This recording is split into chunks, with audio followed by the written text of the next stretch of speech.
Hello friends, चलिए शुरू करते हैं केस 1 फार्मैक का। इस बार मेरे साथ A 24-year-old woman is brought to the emergency room unconscious. According to the report, she had been eating at a Thai restaurant when she suddenly began to complain of trouble breathing and then quickly lost consciousness. An ambulance was called and the patient was intubated in the field. Physical examination reveals the presence of hives and poor air movement. You also find a medic alert bracelet on the woman which states that she is allergic to peanuts. You diagnose her with anaphylaxis and immediately administered a low dose of specific medication that will hopefully relieve her bronchospasm. तो ये case में तो mention ही है कि वो patient को क्या हुआ है। ये जो 24 साल की लड़की है उसको एनाफाइलैक्सिस हुआ है, एनाफाइलैक्टिक शॉक हुआ है। ठीक है, एनाफाइलैक्टिक शॉक फूड एलर्जी से हो एक टाइप की एलर्जी है। It is a type 1 hyper sensitivity reaction. ठीक है, तो यहाँ पे लिखा हुआ है कि उसके हाथ पे ब्रेसलेट था जिस पे लिखा हुआ था कि that she is allergic to peanuts. उसके बाद भी उसने रेस्टोरेंट में कुछ ऐसा खाया होगा जिसमें पीनट होगी, तो उसको ये रिएक्शन आया है।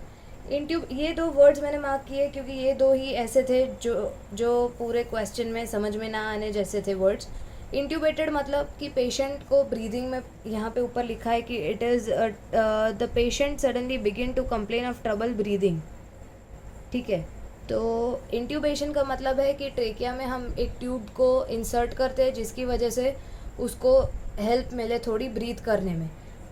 ओके, और हाइव्स का मतलब ये होता है कि राउंड रेड स्वेलिंग्स हो जाते हैं पूरे मतलब बॉडी पे देखने को मिलते हैं, राउंड कलर के रैशेस टाइप, इच बहुत, खुजली बहुत करते हैं वो। ठीक है, तो ये केस था।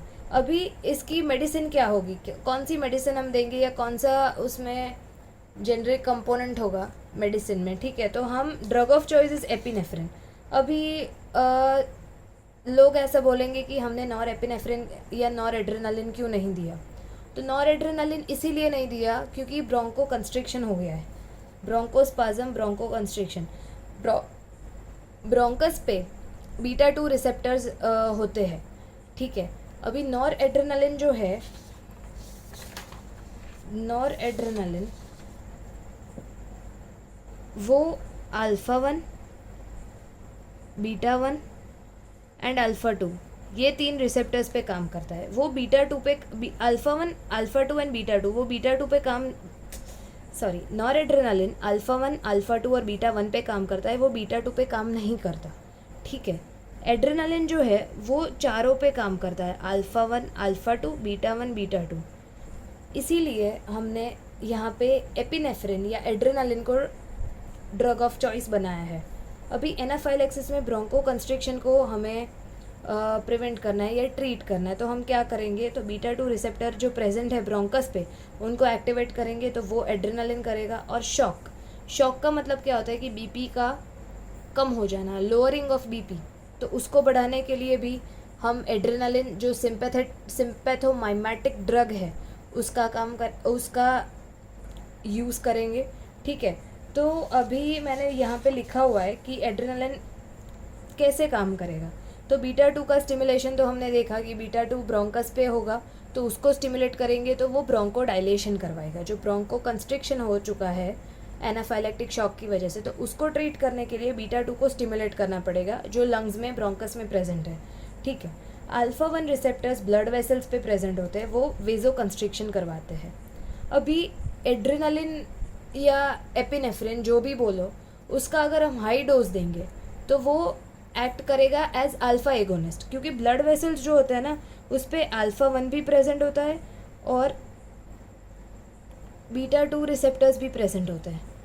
ठीक है, अल्फ़ा 1 जो है वो कराएगा वेजो कंस्ट्रिक्शन और बीटा 2 जो है वो कराएगा वेजो डायलेशन।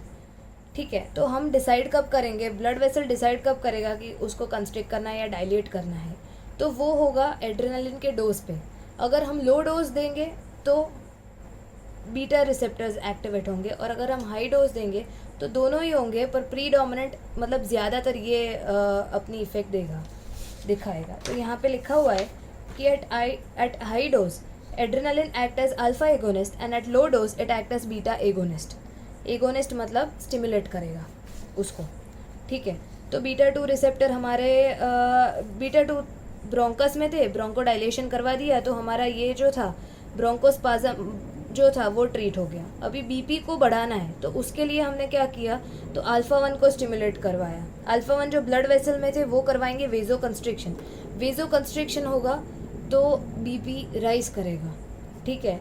बीटा 1 जो है वो प्रेजेंट है हार्ट में, तो वो दो चीज़ करवाएंगे, हार्ट की कॉन्ट्रैक्टिलिटी बढ़ाएंगे और उसका रेट मतलब फोर्स ऑफ कॉन्ट्रैक्शन इंक्रीज़ करेंगे और हार्ट रेट इंक्रीज़ करेंगे, तो वो दोनों भी इंक्रीज़ करेंगे बीपी को। तो ये जो दो है वेजो कंस्ट्रिक्शन वाला और बीटा 1 मतलब alpha 1 stimulation and beta 1 stimulation, both will help to increase BP, both will help to treat shock की ट्रीटमेंट के लिए काम आएंगे, ठीक है।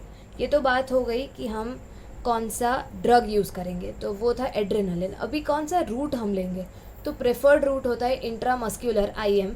इंट्रावीनस देंगे, इंट्रावीनस नहीं देते यूजुअली, अगर देंगे तो पेशेंट मर जाएगा, मतलब जनरली प्रेफर नहीं करते, वो बहुत लास्ट केस में हम प्रेफर करते हैं। इंट्राकार्डियक एड्रेनालिन तो देना ही बंद कर दिया है 2005 से, जो मूवीज़ में दिखाता है ना कि कार्डियक अरेस्ट हो गया पेशेंट को, तो हम इंट्राकार्डियक इंजेक्शन वो 2005 से बैन कर दिया, तो इंट्राकार्डियक नहीं देना है। यहाँ पे preferred route of choice is intramuscular. अगर वो ऑप्शन में ना दिया हो then go for subcutaneous, okay. अभी कौन सी अमाउंट, कितनी अमाउंट में देंगे हम, तो अमाउंट के लिए हम डाइल्यूटेड फॉर्म में यूजुअली देते हैं। एक part adrenaline 1000 ml of solution, so 1 gram in 1000 ml, 1000 milligram in 1000 ml, ultimately 1 milligram in 1 ml, ऐसा रेशो 1 मिलीग्राम पर 1 ml, ऐसा ratio 1 milligram is to 1 ml। Usually हम 0.5 ml देते हैं, ठीक है। इसके बाद भी अगर पेशेंट की कंडीशन ठीक नहीं हुई तो हम ये डोज रिपीट करेंगे। रिपीट कब करना है, ठीक ना हुई तो, और कितने टाइम में करना है, कितनी जल्दी करना है, विद इन 10 मिनट्स, क्योंकि डिसीजन इतना फास्ट लेना पड़ेगा यहाँ पे, पेशेंट मर भी सकता है, बिकॉज सीवियर कंडीशन है ना, ब्रोंकोस्पाज्म हो रहा है, ठीक है। तो पेशेंट को सांस लेने में दिक्कत होगी, तो जितना जल्दी हो सके उतना उसको ट्रीट करना है, उतना जल्दी। रिपीट करेंगे 10 मिनट के इंटरवल में। अगर फिर भी ठीक नहीं हो रहा तो हम इंट्रावीनस वाला रिस्क ले सकते हैं। इंट्रावीनसली अगर ये अमाउंट में देंगे तो पेशेंट श्योर शॉट मर जाएगा, क्योंकि इंट्रावीनसली देंगे अरिथमियाज के चांसेस इतने बढ़ जाते हैं कि पेशेंट की डेथ हो जाती है वहीं के वहीं। तो हम और डाइल्यूट करेंगे, हम 10 टाइम्स डाइल्यूट करके, मतलब 1:10,000 1 part of adrenaline in 10,000 ml of solution, ये फॉर्म में देंगे, ठीक है। ड्रग ऑफ चॉइस हो गया, रूट ऑफ चॉइस हो गया। ये जो मैंने लिखा है वही एक बार पढ़ लेते हैं, यहाँ पे वही सेम टू सेम चीज़ें लिखी है कि it is alpha 1 agonist, alpha 1 receptor present on blood vessel causes vasoconstriction, BP बढ़ाएगा। बीटा 1 एगोनिस्ट हार्ट रेट बढ़ाएगा, कॉन्ट्रैक्टिलिटी ऑफ हार्ट बढ़ाएगा, अगेन बीपी बढ़ेगा। तो ये दोनों चीज़ें alpha 1 agonist and beta 1 agonist, ये दोनों चीज़ें शॉक को प्रिवेंट करेगी, शॉक को ट्रीट करेगी, ठीक है। बीटा 2 एगोनिस्ट में क्या, वो कैसे, बीटा 2 अगर स्टिमुलेट हो जाएंगे, वो ब्रोंकस में प्रेजेंट है, तो वो क्या करवाएगा, ब्रोंकोडाइलेशन, relaxes respiratory and vascular smooth muscles, ब्रोंकोडाइलेशन, ठीक है। अभी एड्रेनालिन हम दूसरी जगह कौन से केसेस में यूज़ कर सकते हैं, तो it is used in treatment of cardiac arrest, severe cardiac arrest, severe hypotension, treatment of bronchospasm and asthma and anaphylaxis, in wide angle glaucoma when administered as a ophthalmic solution. Dipivefrin के form में देते हैं। Adrenaline penetrate नहीं कर पाता तो डिपीवेफ्रिन करके एक ड्रग है, प्रो ड्रग है, वो अल्टीमेटली वो ऑप्थेल्मिक सोल्यूशन के फॉर्म में देते हैं, फिर वो कन्वर्ट हो जाता है एड्रेनालिन में, ठीक है। अभी साइड इफ़ेक्ट्स क्या है इसके, तो साइड इफ़ेक्ट्स भी होंगे, अगर इतना ही अच्छा है तो हम हर केस में क्यों यूज़ नहीं करते।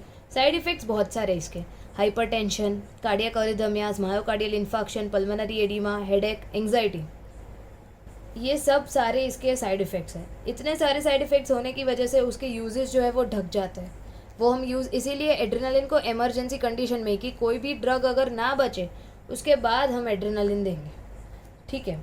अदर यूज़ इसका क्या है कि इसको लोकल एनेस्थेटिक के साथ हम देते हैं, बहुत कम डोज देते हैं इसका। लोकल एनेस्थेटिक के साथ देने का एक फ़ायदा क्या है कि वेजो कंस्ट्रिक्शन करवाएगा ये, ठीक है। तो वेजो कंस्ट्रिक्शन वेसल्स का होगा तो लोकल एनेस्थेशिया जो सिस्टमिक सर्कुलेशन में जाएगा वो इतनी तेज़ी से नहीं जा पाएगा, तो उसकी एक्शन जो है वो बढ़ जाएगी। समझ रहे हो? लोकल एनेस्थेशिया का मेन यूज़ क्या है कि मतलब जो हम दे रहे हैं उसकी एक्शन ज़्यादा, मतलब कोई भी अच्छा लोकल एनेस्थेटिक हम दे रहे हैं या कोई भी एनेस्थेटिक दे रहे हैं, लॉन्ग लास्टिंग होना चाहिए। तो हम उसके साथ एपिनेफ्रिन देंगे, वो वेजो कंस्ट्रिक्शन करवाएगा, तो उसका जो अब्जॉर्प्शन है सिस्टमिक सर्कुलेशन में वो कम हो जाएगा।